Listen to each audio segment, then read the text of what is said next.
Hey everyone, RuthlessRain here, and welcome to a very relaxed and chilled video today where we're going to be talking about how to find fantastic, reasonably priced and high quality Pokemon cards on eBay.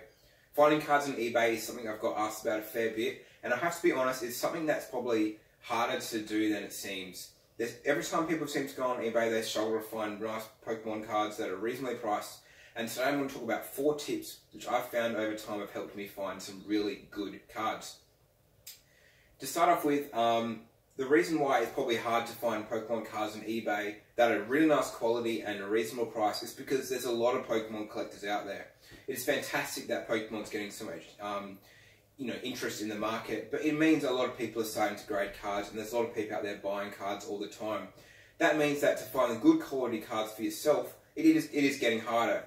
There's still a lot of Wizards of the Coast products out there, don't get me wrong. I'm just saying that every day, cards are being purchased, they're being taken out of the marketplace slowly but steadily. That supply is kind of drying up. I have 4 tips which I found have helped me find some great cards, and let's get straight into it at number 1. Number 1, the save search function.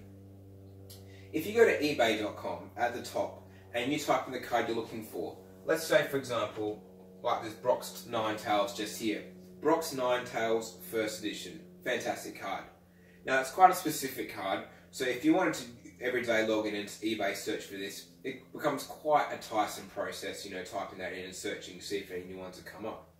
On eBay.com, straight under the listing, if you type in Brock's Ninetales First Edition and you click Save Search, there's a little Save Search button right under the listing where you click Search. And basically what happens if you, as long as you are logged in with your eBay account so it knows where it's being tracked to, every day at around midnight or in the early hours of the morning, you'll get an automatic email every day without fault from eBay with all the new listings of this card that have come up with that search, Brock's Ninetales First Edition. That is an incredibly time-saving process to find difficult cards that you really want. But, if you really wanted this card, can you imagine how much time it's going to take every day to type that in and search for it? When eBay will send you an email of just the exact new listings, which includes both buy it now and auctions of that card. So much easier, and it's perfect for cards that are very unique and specific, where you have, a specific search term. That is absolutely a massive time saver, particularly for cards which are hard to come by. Fantastic. What I wouldn't recommend it for though is using general terms like Pokemon base set. If you do that, honestly, every day you'll get probably 1,000 new matches, and it's just, are you really going to look through 1,000 new matches every day? Probably not. It's just going to take far too long. So there you go. That's my first tip that will help you find very specific cards. And the best part is, eBay does all the work for you. You just sit back and check your emails. Pretty nice. Number 2, the listing titles and search terms. Now this is an area that I've got better with over time. So obviously, like I said in my previous tip, if you're looking for a particular card, you can just type out the name, whatever you want, search, and the listings come up. What you need to keep in mind though is that a lot of people won't really fully know what the cards are or how to list them, correctly. For example, with this card like that Brock's Ninetales, a lot of people out there who are selling the cards, they won't know whether it's the first edition. They will just see the name Brock's Ninetales, Pokemon Holo. That's probably how they'll title it. They're not going to know what first edition is. They're not going to know what Gym Challenge is. So you're going to have to keep that in mind, that people don't always know how to title their cards. So they just might write Pokemon. If you just search Pokemon card Holo, sometimes a lot of cards come up there which are actually first editions, but they don't get labelled as first editions because the people selling the cards, they don't know they're first editions. And the best example of this is Shadowless base set. Hell, I don't even think some Pokemon collectors know what Shadowless is. But the people on eBay, honestly, they have no idea what Shadowless is. So if you're looking for Shadowless cards, then, a lot of listings will get correctly titled, but a lot of listings, Shadowless won't even get picked up. So you're going to have to search through Pokemon base set to find Shadowless. I'm doing this. This is my mouse scrolling animation, if you're wondering. I guess from your perspective watching the video, it's either mouse scrolling or like petting a cat. But they're going to have to scroll through the base set auctions and buy it now, so looking for Shadowless themselves, which is quite a tiresome process.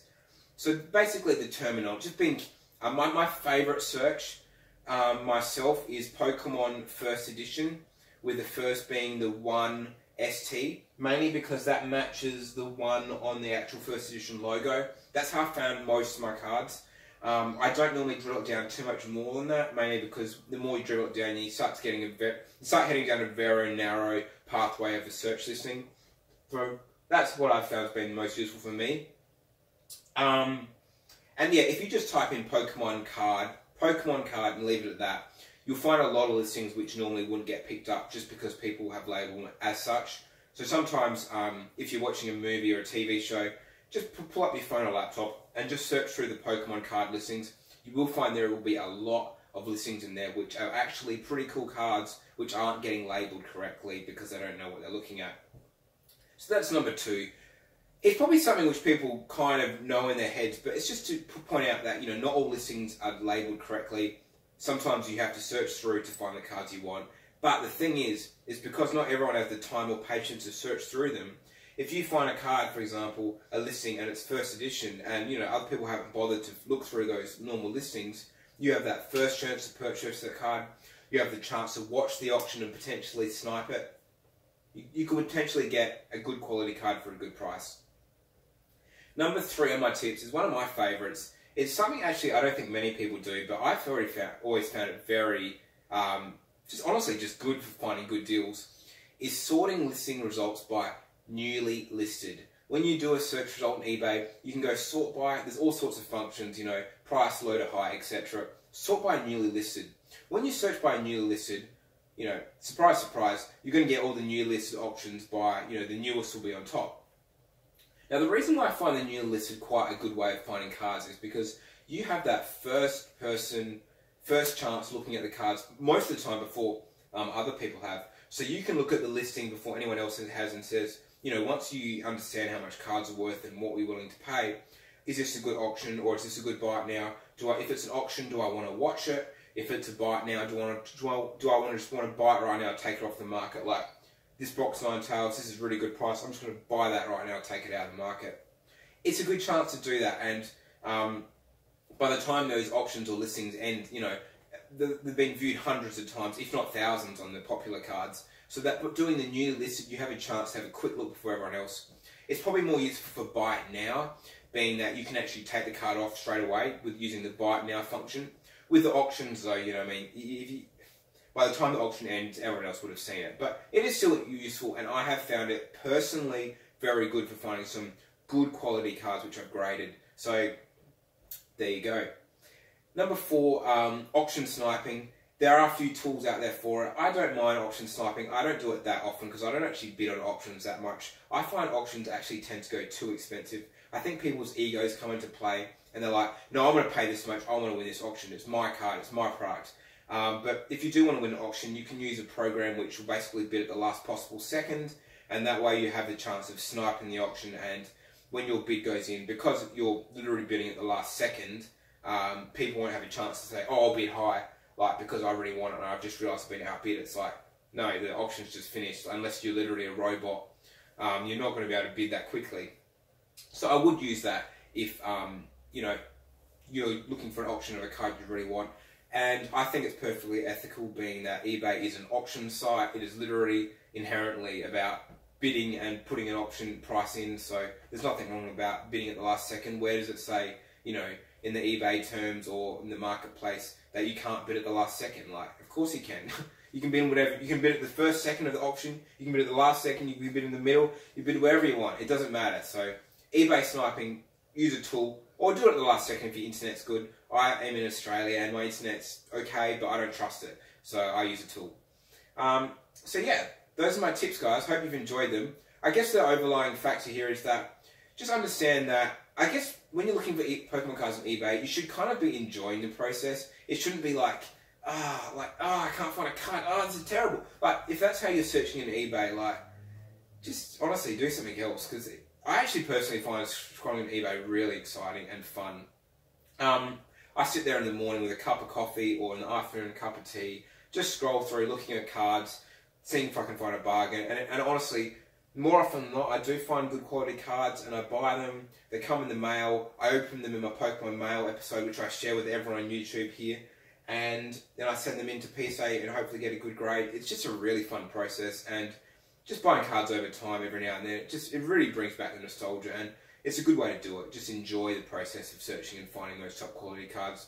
Because, you know, if every listing was a fantastic, reasonably priced, high quality card, well, it wouldn't be exhilarating to find an auction for one of those good cards if they were all like that.